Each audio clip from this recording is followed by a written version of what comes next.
for today's interview, it's going to be for my capstone project that I did, I'm in the editing phase right now, so I am Mm. focusing on anti-Semitism and Islamophobia in the wake of the October 7th attacks, specifically in the New York area. So to jump right in, my first question to you today is, how do you think the October 7th attacks amplified the emotional well-being of Muslim students? And what mental health problems do you think students suffered following the October 7th attacks?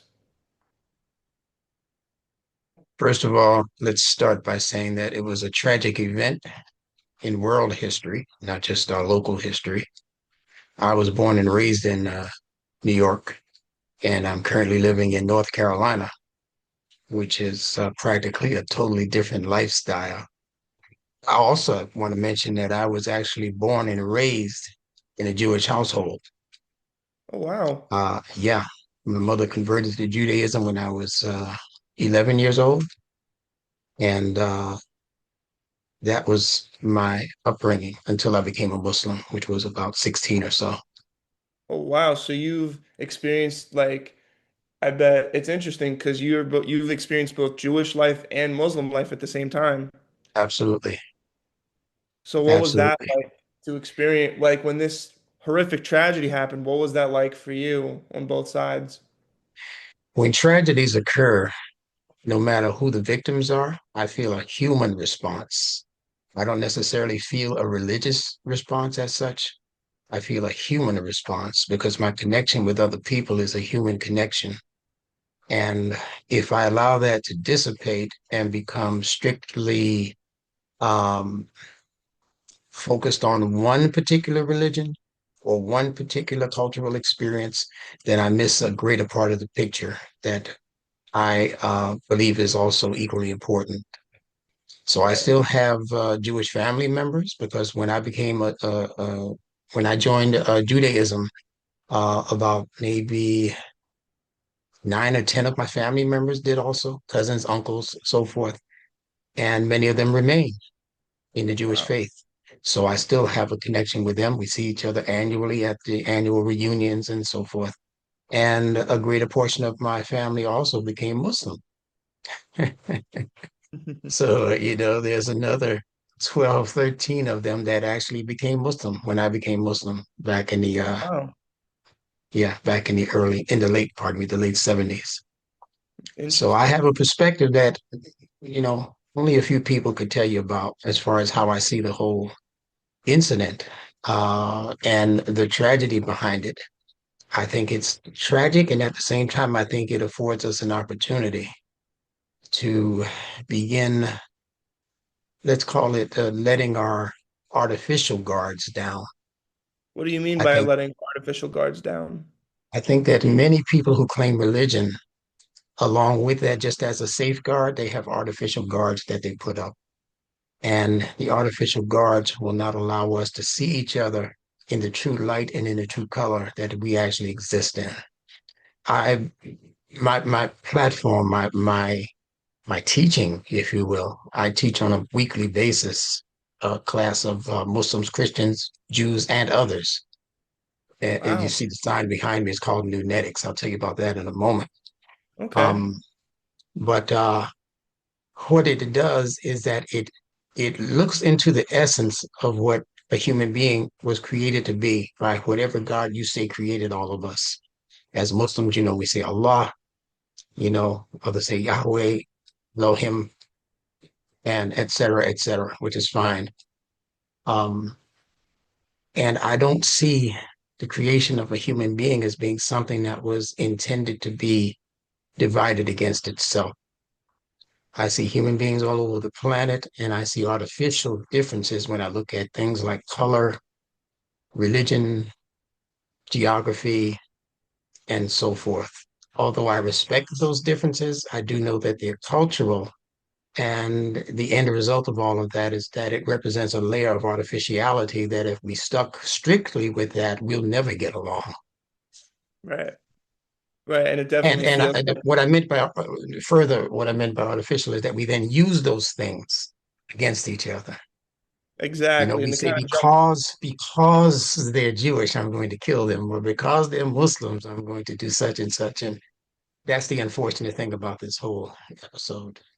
yes, and to kind of jump off of that, like, what do you think some of the mental issues are, like mental health issues? Because this has been a very tragic set of circ. This has been very tragic for the for the Jewish people, for the Muslim people. It's caused a lot of anti-Semitism, Islamophobia. Like, how do you think that affects Muslim students, like students who go to school mentally? And we're gonna talk about that in a minute, but how do you think like this tragedy has affected people like mentally, mental health wise?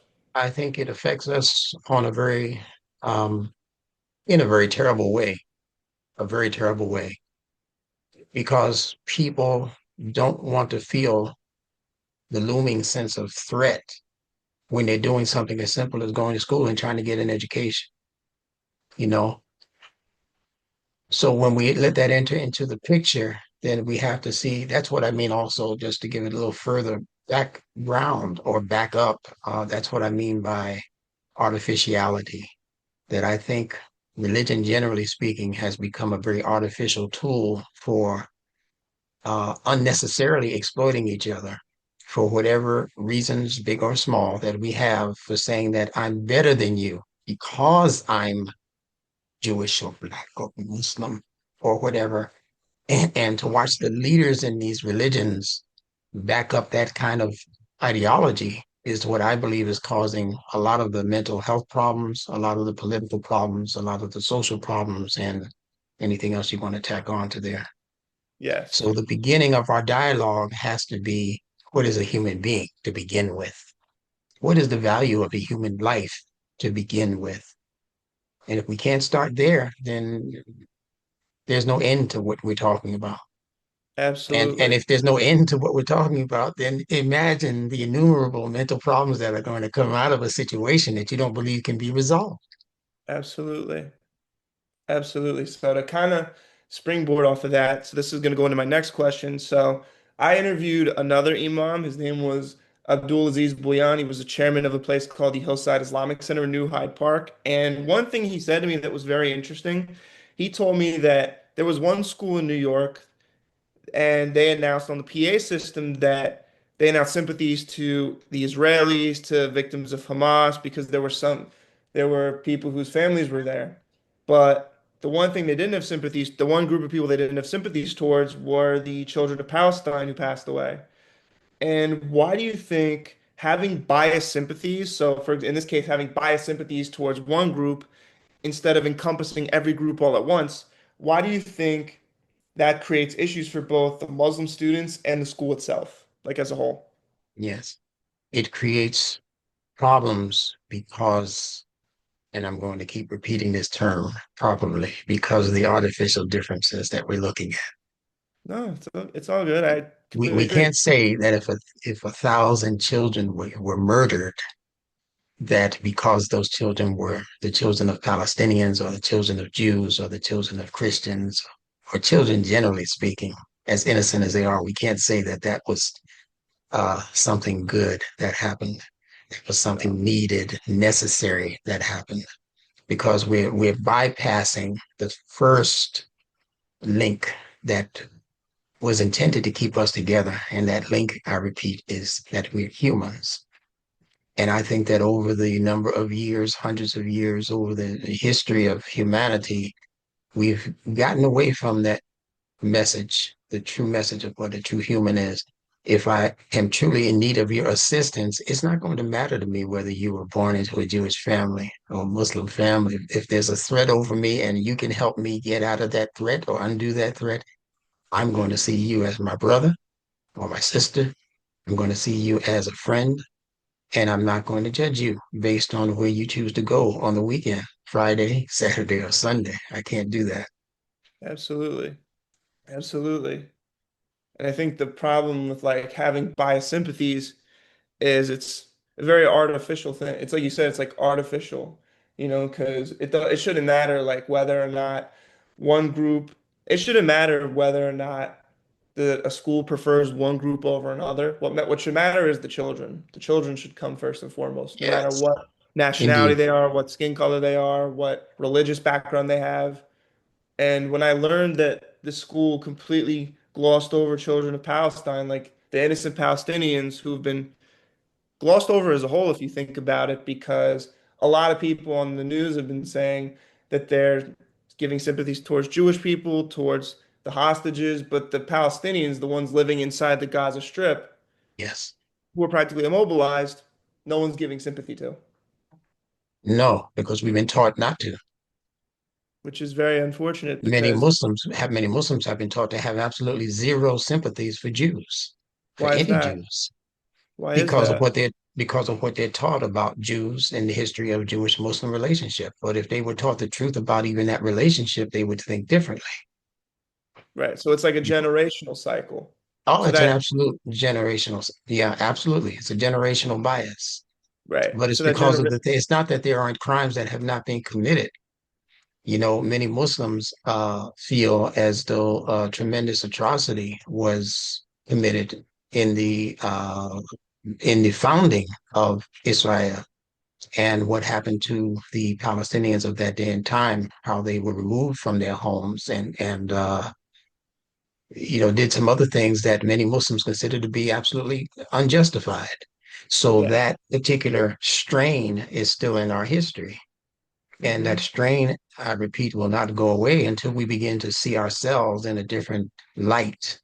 We have to see ourselves with a different level of respect. And whatever does not respect that human essence, that's what needs to be fought against, whether it's in Absolutely. the body of a Jew or the body of a Muslim or the body of an atheist. If someone is practicing anti-human behavior, then we need to speak out against the anti-human behavior. Absolutely. Absolutely. And speaking of which, speaking of generations, we're going to now focus on the social media side of things. So, with how prominent social media has become, it has allowed students and people in general to gain more information about October 7th in a more accessible way because, not everybody watches the news. Some people go to social media for their news, but information that comes from online sources, sometimes it's not always reliable. Sometimes a source will put out information that's not really true, and that could Yes. confuse people. So, how do you think social media misinformation about October 7th has mentally affected Muslim students or Muslim people in general? I have to believe that it has affected them mostly in a negative way because there's a hardship in going to a school or to a job or walking down the street for that matter. There's a hardship to believing that there are people out here who I've never even met who want to kill me or hurt me. That's Hmm. a heck of a emotional burden that people have to Absolutely. carry, you know. If I'm Jewish, the same thing. It's a heck of a thing if I'm wearing a yarmulke or some emblem of Jewishness, Star David or whatever. If I'm wearing it prominently, and I don't know what nutcase might be out here trying to do me harm just because I'm wearing an emblem, or just because I'm wearing a T-shirt, or just because I'm, whatever, holding a flag or whatever. And again, not that there are not deeply rooted emotional issues that go along with whether we say we're Muslim, Christian, or Jew. There are deep historical reasons why people feel the way that they feel. All I'm saying, and this is just me speaking as an individual, I'm not speaking for my particular religion because I know everybody in Islam does not believe what I'm saying right now to be the fact or the truth of the matter when it comes to the history of the relationship between the two people. But I think we need to find some historical spots in our history where Muslims and Jews were getting together. About the history of Andalusia, the history of Spain and what happened there for 700 to 1,000 years of cooperation between the religions. Very few people even know about it to speak about it. Yeah, So we can always look at one part of the planet and say because they have hiccups and problem spots that this is the way these religions are, but that's not necessarily the truth. Right there in the land of Palestine that people are walking to and fro in, there did not always exist this tension. There was not always this confusion, this hatred. And many of the people will tell you from their own mouths that they did get along, but something was foisted upon them through the major media outlets that began to reshape their views about each other. Right. So media is very important in that respect that um, media is strong enough to begin to sway our opinions concerning each other. And if we don't understand who is behind media and why are they attempting to skew our view of each other, why do they want us at each other's throats? Is there a Right. political and maybe even an economic reason why it's Right. necessary for them to keep us at each other's throats? Exactly. War is big business, as you know. It might be business. It might be business because typically what news tends to do, it tends to focus on the tragedies, the sad things, including well, recently what's going on in LA with the immigration protests and Yes, ICE. They yes, tend to focus, what news typically tends to do, they tend to focus on that. So they tend to focus on that because that's what's going to draw people. People are going to want to absolutely, see that. People want to see absolutely. conflict, Fear chaos, is the number violence. one, fear is the number one emotion that they use to drive the human being, and there's a reason for that. Why can't it be love? Why can't that emotion be mercy? Why can't that emotion be forgiveness? Because those don't Exactly. rank as high on the ladder of human cooperation as fear does. Fear is the bottom rung, and Absolutely. fear sends you into the reptilian brain area of reactions, Yeah. where the thinking is shut down altogether and the fight or flight is activated. So that's where the manipulators of humanity, that's where they want people. And that's why the news is full of things that cause you to fear. Fear is just really a reaction to something that hasn't even necessarily happened yet. Mm-hmm. It's a projection. This is what will happen because these people are like they are. So if they can keep us reacting like reptiles instead of like animals and humans, they got us. They do. Is there anything else you would like to comment on, add on to? Well, let's say since I've been speaking a lot about what a human being is, I Mm-hmm. actually have an etymological definition for what a human is. What's your And definition of what a human is? well, we look at the word human and we see two words actually. One is from the word humus, which means moist soil, and Mm-hmm. the other is from the word man, which means mind. It doesn't Oh, mean your ethnicity. interesting. So when we say man, we are not talking about any particular ethnicity, any particular race, or any particular geography. We're talking about an internal component that God has installed in each and every one of us that causes us to be capable of making proper decisions. So what is the humus part? The moist soil. When you think of soil, I want you to make this connection. Soul, soil, soul. Wow. I Yeah. never thought So of it like that. yeah. So there's a humus soul that we're interested in cultivating. Because if the soil is not humus, there will be no growth. I don't care how many seeds you drop into it. The Wow. soil has to be conditioned with the right circumstances for growth. And Oh, that's wow. what they keep us away from. They keep us away from the proper circumstances for friendship, the proper circumstances for fraternity, the proper circumstances for developing a like and then a love for each other. So it keeps us from being human, from being a humus mind, a mind capable of growing in new and wonderful directions. See, because we're not aware of the etymology, therefore we're not aware of the true meaning. And if we're not aware of the true meaning, we can never grow into the true proportions of what that word is speaking to. Fascinating. Yeah. So this is what I teach. I teach a course called NuNetics, as you can see behind me. I And do. it's actually a word that's coined after the Arabic and Hebrew letter nun, which, as you know, is the Noon. letter N. Yeah, Yes, it's because in nun Hebrew. means seed. Oh, I did not See? know that. I never Yeah, knew it that. means, yeah. So we're dealing with seed letters. Most people who teach language, as I do, they start by teaching the meanings for root words. But I Mm-hmm. asked them to look out into the world of nature and show me something that's growing based on roots. No, everything is growing based on seeds first. and it's the seeds that produce the roots. So even when we're attempting to understand our various religions and our holy books and the different languages that we bring or that we get from those holy books, the languages that we're learning, we learn them by root words. The way I teach based on seed letters. That means that every letter in that alphabet, in that Hebrew alphabet, as you already know, in the Arabic alphabet also, it already has a meaning. So if it already has a meaning, when I put two and three of those root letters together, I actually have a word. I have a word, not just So whatever word shalom. Yeah, that's a word, but it's also going to end up being a sentence because each letter is already a word. So Interesting. shalom is a sentence. It's not just a word. Interesting. Salam is a sentence. It's not just a word when you Hmm. understand it on that level. So this is what I teach every Sunday. And Interesting. you're welcome to join us. I would love to one day if I Yeah, have the I'll time. send I you the would love to. information on that. Perfect. One more thing. Do I have your permission to use any videos for B-roll from your website or anything like that? You can use any and all materials that you Perfect. come in contact with. Just let me If know you have, what they are so hmm nothing will come at me unexpectedly. But So for just let sure, you you can know. use, So I have yeah, your yeah. I permission have to actually 24 use books on my stuff and website.